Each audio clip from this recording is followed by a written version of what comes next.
Welcome to Christ Chapel College, the college outreach of Christ Chapel Bible Church in Fort Worth, Texas. We hope everyone experiences what Jesus calls abundant life. So we unapologetically point to him as the source of life and joy. If you're a college student in the Fort Worth area, we'd be stoked to connect with you. Find out more at christchapelcollege.org and on Instagram at Christ Chapel College.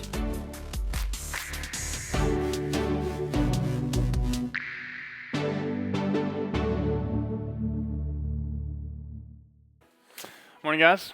How we doing? Good? Yeah, good. I know what you're thinking. The vest is back. Yep, it's cold enough.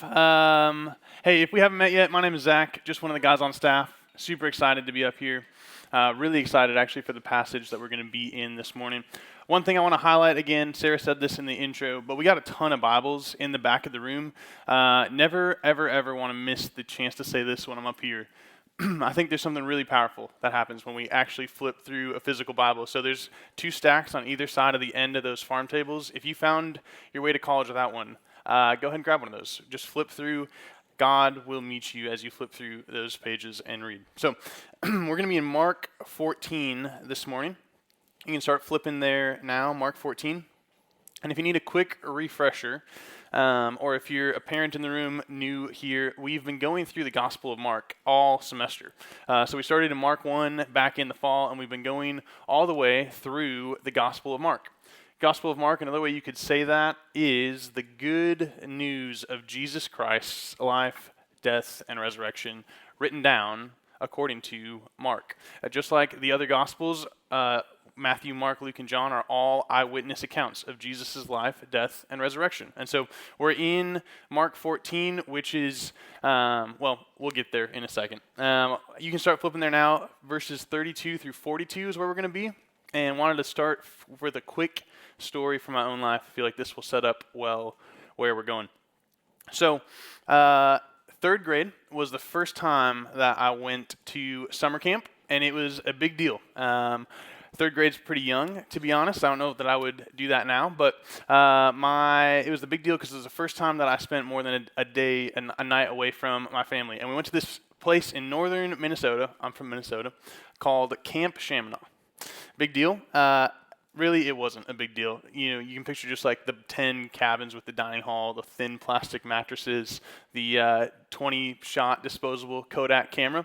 But I was pumped. So we went, and the first thing we did, the first full day, there was this camp-wide Olympics. So there was like the relays and the canoe race, but the big event was the tug of war competition. It was a big deal. Cabin by cabin, we would face off in this bracket, and it wasn't normal tug of war. Why would it be at a summer camp? We basically played tug of war on this massive slip and slide. So you can imagine what that brought. But super excited, right? The Elm cabin is going to freaking win this thing. And big shocker, 3rd grade Zach did not win that tug of war competition. But here's what I remember from that day. In this tug of war, the team that always won seemed to be the team that had a strategy. In this tug of war, the team that won seemed to be the team that had a strategy.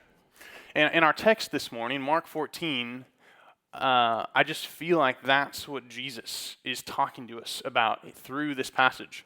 The Bible talks about this war between ourselves. The war between the flesh and the spirit is what the Bible calls it. And just what I see from this passage that we're about to be in is Jesus is saying you are at war with a part of you that wants to follow God and a part of you that does not want to follow God. And sometimes the flesh, the part that does not want to follow God, feels like it's winning. It feels like it's louder. But what we're going to see in the text is that Jesus has modeled for us what is the strategy. What am I supposed to do when it feels like the flesh is winning? And that's where we're going to be. We're going to talk about what do I do when it feels like the flesh is winning. The tug of war within myself. How do we kind of work that out? So let's jump in. Mark 14, 32 through 42. We'll put it on the screen. And they went to a place called Gethsemane. And he said to his disciples, "Sit here while I pray." And he took with him Peter and James and John, and began to be greatly distressed and troubled. And he said to them, "My soul is sorrowful, even to death. Remain here and watch." If you mark up your Bibles, you can underline that word watch. And again, going a little farther, he fell on the ground and prayed, that if it were possible, the hour might pass from him. And he said, "Abba, Father, all things are possible for you. Remove this cup from me. Yet not what I will, but what you will." And he came and found them sleeping. And he said to Peter, "Simon, are you asleep? Could you not watch," there it is again, "1 hour? Watch," a third time, "and pray that you may not enter into temptation. The spirit indeed is willing, but the flesh is weak." And again he went away and prayed, saying the same words. And again he came and found them sleeping, for their eyes were very heavy, and they did not know what to answer him. And he came the third time and said to them, "Are you still sleeping and taking your rest? It is enough, the hour has come. The Son of Man is betrayed into the hands of sinners. Rise, let us be going. See, my betrayer is at hand." So what's going on here in this text? So this whole event takes place between the Last Supper and Jesus' arrest, trial, and crucifixion. It's the branch between the Last Supper and his crucifixion. And so what we read about last week, right? We read about the Last Supper, and Justin set up for us really well this instituting of a new, a remembrance of the new covenant, right? We talked all about a covenant last week, and Jesus in the Last Supper sets up this remembrance of the new covenant by breaking bread and drinking wine together. Communion is what we call it today. And so also important to remember, in the Last Supper, Judas, the one who betrays Jesus, leaves at some point during this Last Supper and goes to meet with the chief priests to betray Jesus. And so Jesus takes the other 11 disciples and they go to this place called Gethsemane. And Gethsemane is a place that you could go to today in Jerusalem, and it's in a grove of olive trees. And what we know from the other Gospels is that Jesus would come to this place frequently to pray to his Father, spend time with his Father in heaven, and that makes sense, right? If he is the God of the universe, then he knows what's about to take place. He knows that he is about to be arrested. He knows the amount of the weight and the pressure and the stress that he's about to endure. And he would want nothing more than to spend time in fellowship with his Father in heaven, being comforted, being strengthened. And so it makes sense that he goes here. So they go to the garden. He leaves most of his disciples near the front. He takes with him the inner three, and they go a little bit further into the garden, and then he leaves them and goes even a stone's throw away further, is what the other Gospels say. And he falls on his knees in prayer, and he says, "Take this cup, take what's about to happen away from me, yet not what I will, but what you will." The account ends with him saying, "Let's go, my betrayer is here," after his disciples have fallen asleep while he's praying. So that's what happens, right? But there's one main theme that I want to highlight and spend the rest of our time on. There's clearly a war going on within Jesus while he's praying in the garden. Something important to know about this passage. Just I'll try to make this big theological concept pretty simple. And so if I overgeneralize, I'm sorry. But Jesus is fully God and fully man. And so what that means is that he has both a human will and the will of God within him. And really what we're seeing in this passage is we get to see how Jesus is wrestling within himself. And especially wrestling as it feels like his human will is louder. I mean, imagine the amount of suffering that is laid before him. It makes sense that he's crying out in anguish, but Jesus is perfect. And so he navigates even this extreme anguish perfectly, and he models for us how we can approach it also. Because this passage is a narrative, right, because it's a story, we sometimes miss that there's a teaching going on in this passage. But, right, Jesus is actually teaching his disciples something. He's modeling something for them. This is actually the last teaching before he's crucified. Right? This is the last time he's spending time with his disciples before he's crucified. He has some things to say to them after he's resurrected, but this is the last thing before he's crucified. So, what is he trying to show his disciples? How is he trying to model for us what we should do when it feels like the flesh is winning, when it feels like it's louder? Important to remember also, Jesus never gave in to sin, right? He was perfect. But that doesn't mean that there wasn't times where his human will was crying out loudly throughout his life, like it is here. So we are in this civil war, right? This war within ourselves. We have two competing sides, and this war will be waged for the rest of my life. From the moment that I became a Christian and the Holy Spirit now lives in me, part of that war is the spirit, right? The part that wants to follow God. And then the other part of me that will forever be at war is the flesh. The flesh that does not want to submit to God, does not want to surrender to God, the part that wants to do things the way that I think that they should be done. And the moment that I became a Christian to the day that I die, this civil war will be going on within us. And that war is what Jesus is speaking into, I think, with this passage. Jesus is modeling for us what we should do when it feels like the flesh is winning. So if you're a note taker, this is kind of going to be our handles. I always feel like I could track best with the sermon if I knew where we were going. So here's the three things I think Jesus models for us. He shows us that we are to pray honestly. He shows us that we're supposed to surrender fully, and then stay awake is the third thing he shows us. So that's where we're going. Hope that helps you track with our time together. Let's jump in.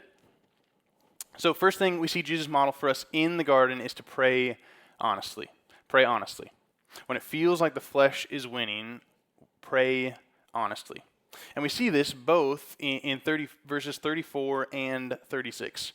Jesus is honest with how he's feeling about what is about to take place. He doesn't find the right words to pray before he approaches his Father. He's just simply honest. He goes to him honestly. And he's also honest with his disciples, right? Before he goes in prayer, he is honest with the people closest to him.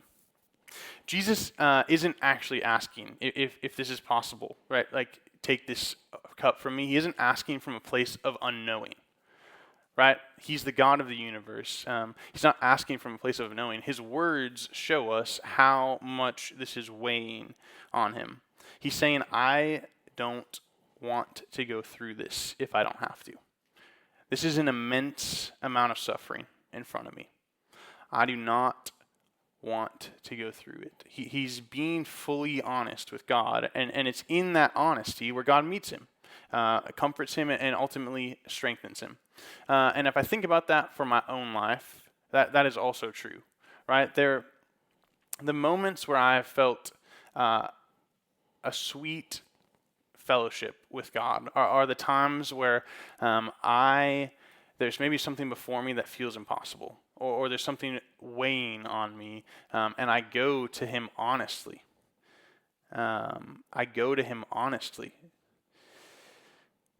when I'm honest with God about it, I've seen that that's where God actually meets me, and some things start to change within me. And if I think about that with prayer, right? Sometimes we think about that we need to say the right things in prayer, that we need to pray how we think prayer should sound like.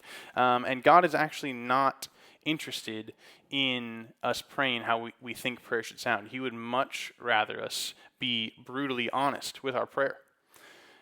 What if we were bold enough to pray things like this? God, I haven't ever prayed, and I don't know how to pray. Would you teach me how to pray. God, I haven't really spent any time with you recently, and I don't really feel like it. Can you help me want that? God, I don't understand why this is a rule that you have for your people, and I don't really feel like following it. Can you help me see how this is for my good? What about this one? God, I'm mad at you. I don't understand how you allowed this thing to happen in my life. And I don't know that I can forgive you. Can you meet me in that place? These prayers like that are so much better than praying the way that we think God wants to hear us pray. Because when we're honest, we can actually He actually meets us and some things start to change. We can get to work. I think about this as an example just within my own marriage. So my wife, Nikita, and I, we've been married for just over 2 years. And even in that short 2-year marriage, there have been some bumps for sure. And totally hypothetical, non-real scenario. Imagine there's a time where I'm frustrated with Nikita, but I think that the right thing to do is to shove that frustration down instead of being a normal, healthy adult and going to my wife with that. And so I shove it down, I shove the frustration down, but a week or two goes by and I actually don't become less frustrated. I become more frustrated. Like you do when you don't address those things. And so finally, after 2 weeks, I go to my wife and I say, hey, I'm frustrated about this. And she's like, yeah, duh, of course you're frustrated. Like, you've been acting like you're frustrated for 2 weeks, but you haven't come to me and been honest with how you're feeling, and so we couldn't actually do anything about it. And as I thought about that pattern that I've wrestled with in conflict in our marriage, I feel like that's exactly how God is to us. Right? It's when we're honest and we approached God with how we actually are feeling, then He's like, I'm so glad that you told me how you're feeling. The reality is, I already knew because I know everything about you. But now that we're on the same page, let's get to work and change some things. From the text, right, we see that Jesus is honest in prayer, but He's also honest with community, with the people closest to Him. And this is for sure a tactic that we need to use also. We need to be honest with the spiritual community around us so they can also point us back to Jesus. Quick example, as someone who works at a church, some of my favorite conversations that I have with you are not when we sit across the table from each other and we both are like, man, everything's great. How are you? Everything's great. And then we move on. Some of my favorite conversations are when we sit across the table from each other and you are honest with how you're doing. Right? Something we say pretty much every week in the welcome is that we are a room full of broken people. But what that means also is that we're going to have some broken, honest conversations if we're doing life together. Every conversation can't just be, I'm doing good. How are you? I'm good too. We're going to have some broken and honest conversations. We've said this before, and I just want to put this before you again. To be 99% known, to withhold 1% of yourself is to be unknown. To withhold 1% of yourself from people around you, from God, is to be unknown. It's when we share and are honest with that last 1%. That is the difference in being fully honest. So I want to ask you this question before we move on. Where is God calling you to be honest? Where is God calling you to be honest? Maybe it's addressing a part of your life that you have been lying to yourself about. And for the first time, you're saying, I want to be honest with how this part of my life is actually going. Maybe it's going to God for the first time with something you're mad at Him for, or something that you've been hiding from Him, even though He already knows everything about you and is still moving towards you in compassion. Or maybe honest for you looks like sharing with trusted friends, with trusted believers around you, something that you thought you would take to your grave. And it's in that honesty that God will meet you and starts to do some work. Pray honestly, not with the words that we think he wants to hear. Pray how you're actually feeling. This is what Jesus models for us, and this is our first strategy in this tug of war within ourselves. But let me kind of transition. We can't just leave it at pray honestly. Our praying honestly needs to be so that something else happens, right? If I'm just honest with God, but nothing actually happens from that honesty, I've missed it. So our second point is pray honestly so that I get to a point of surrender. Pray honestly so that I get to a point of surrender. We can't just be honest. We need to be honest so that we get to surrender. Look at the second half of verse 36. What does Jesus say? He says, remove this cup from me, right? He's honest with what he's asking for. But in the same breath, he's saying, yet not what I will, but what you will. In the same breath, he's surrendering. I did want to just quickly define surrender. I feel like that word gets thrown around a lot, and we sometimes mean different things when we say it. So let me just define surrender. I feel like the definition of surrender, at least for this time together, if we could put the two words trust and submit, if we put those two words, trust and submit, together, I think we have a better picture of what surrender actually means. So to surrender is saying, God, I trust that your ways are better. God, I trust that your will is better than my will. God, I trust that your opinion on this part of my life is better than my own opinion. But we can't just leave it at trust, right? It's not just trust. I actually have to live that trust out in submission, right? I have to trust and then submit. I have to actually live out the life that King Jesus is calling me to. I can't simply trust, but then do nothing to make my life look more like what I say I'm trusting in. I need to trust and then submit. That's what it means to surrender. And really, right, if you think about it, this is the gospel. This is what we believe. This is why we gather. I love what they said in the intro. The God of the universe, in the beginning, we were created to be in perfect relationship with him. And the reason that perfect relationship, that friendship with God was destroyed is because Adam and Eve and every single human since then has said, I would rather be the own Lord of my life instead of submitting to you, God. And so the offer on the table, the reason that Jesus came to live what he taught is, I have purchased for you with my perfect life, death, and resurrection, an opportunity to be in restored friendship with God. And the way that we respond to that offer is not, hear me, the way that we respond to that offer is not by attending church on Sundays. The way that we respond to that offer is not by joining the Christian organization. The way that we respond to that is not by growing up going to church. The way that we respond to that offer is not by making my life look more moral. The way that I respond to the offer on the table from King Jesus is I surrender. The way that I know that I'm a Christian is not because I look better than other people.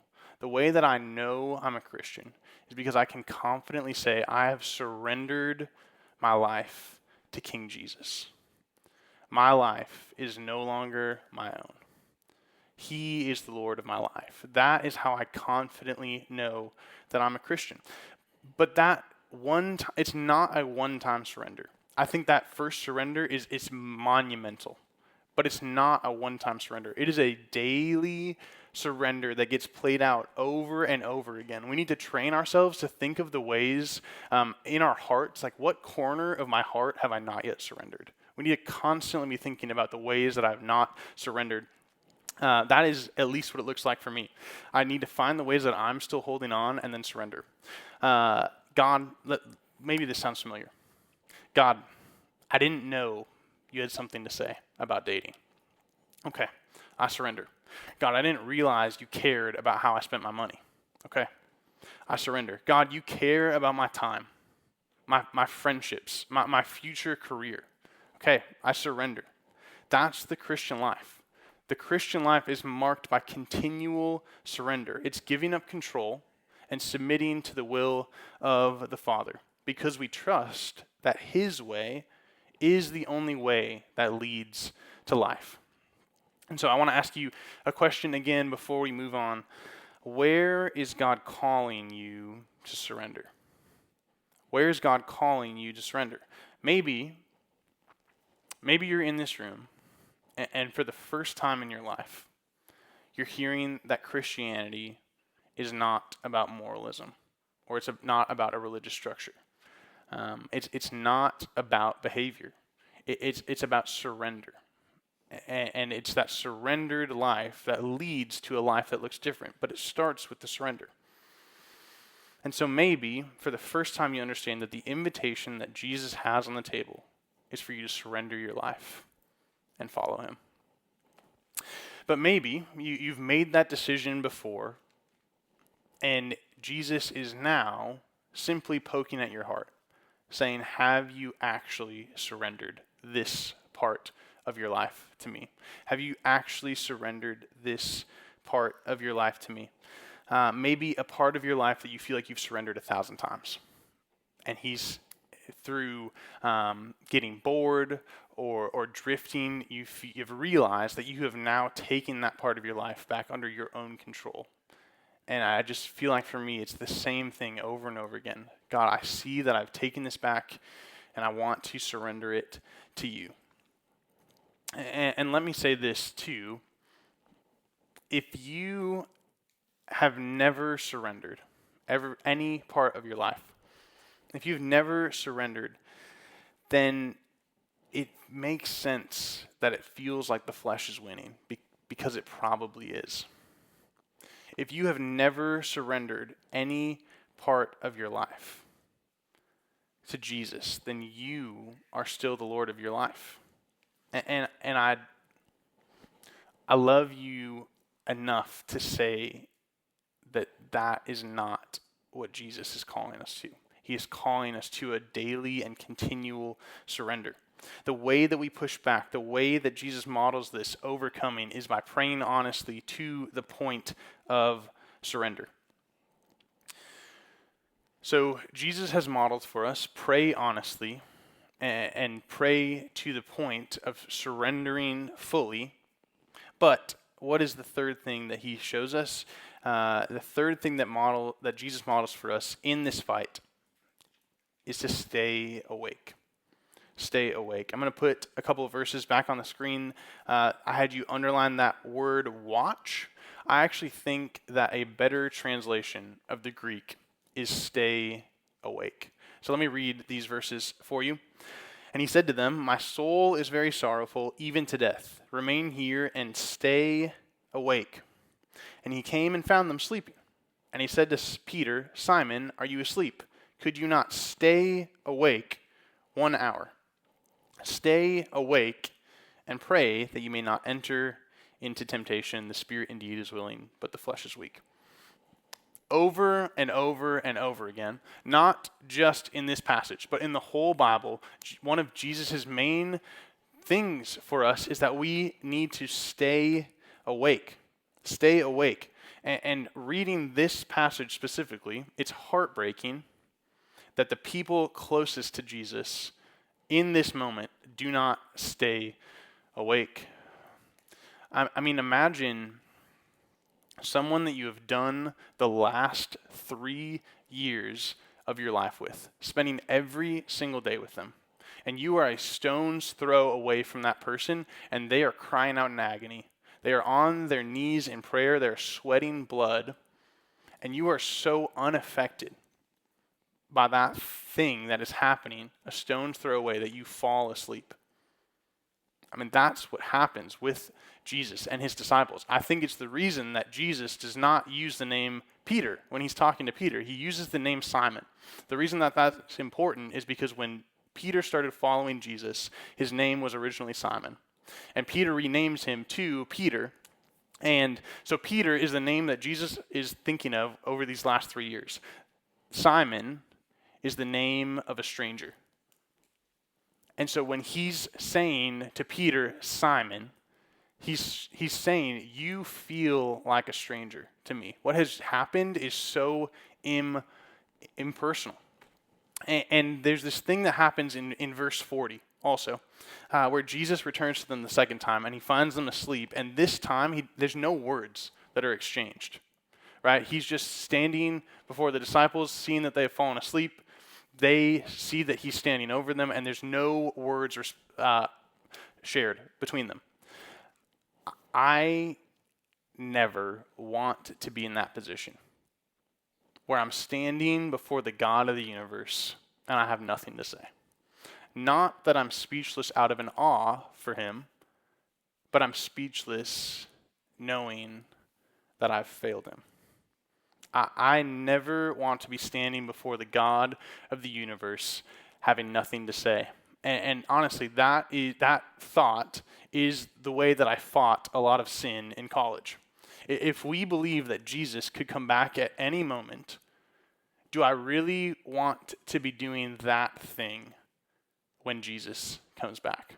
Like if I'm doing that thing and Jesus comes back, I'm going to be standing before the God of the universe in that state. His command to them and to us is to stay awake. And it just makes me wonder, are there areas of my life, are there areas of your life where Jesus is in complete agony and you are asleep? Are there areas of your life where Jesus is in complete agony and you're asleep? I just keep thinking back to the panel that we did before spring break. And one of the things I said in one of the services was that a symptom of addiction is that you feel like you're the narrator to your own life. You don't feel like you're living your own life. And gosh, that feels like what he's saying here. Stay awake. Wake up. Realize what's happening around you. And so I just want to lay this question before you again. Where is God calling you to stay awake? Where is God calling you to stay awake? Maybe it's in your spiritual life. Gosh, I feel like this point has been the subject of like 100 conversations I've had in the last 2 weeks. Maybe God is calling you to stay awake because you've been spiritually sleepwalking. You've been spiritually sleepwalking. You're going through the motions. You're doing the right things externally, but inside you're totally checked out.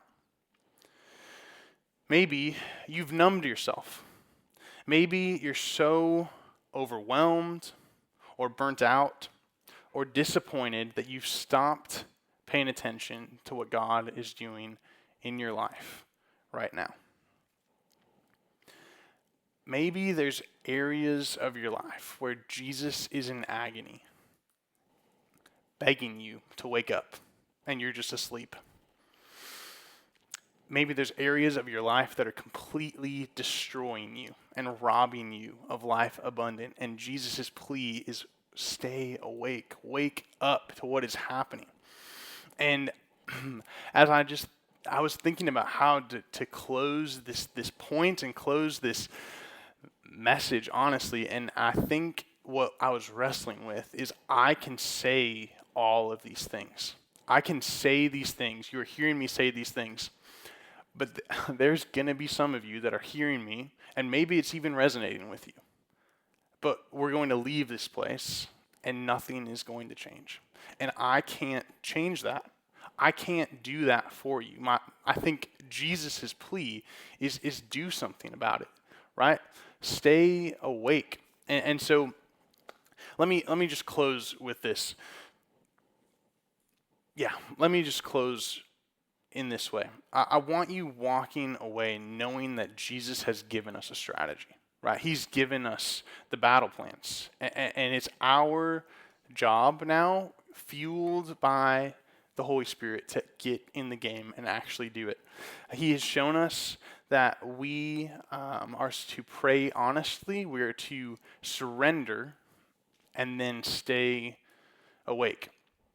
And whether you're in it now or not, there will be moments in every single one of our lives where it feels like the flesh is winning. But what's important to know is that even though we're not always promised like ease in the moment, we are promised ultimate victory. And we get to cling to that if we have surrendered our life to him. And so my encouragement to you again, approach the God of the universe who loves you honestly. And get to the point where you feel you have surrendered to him.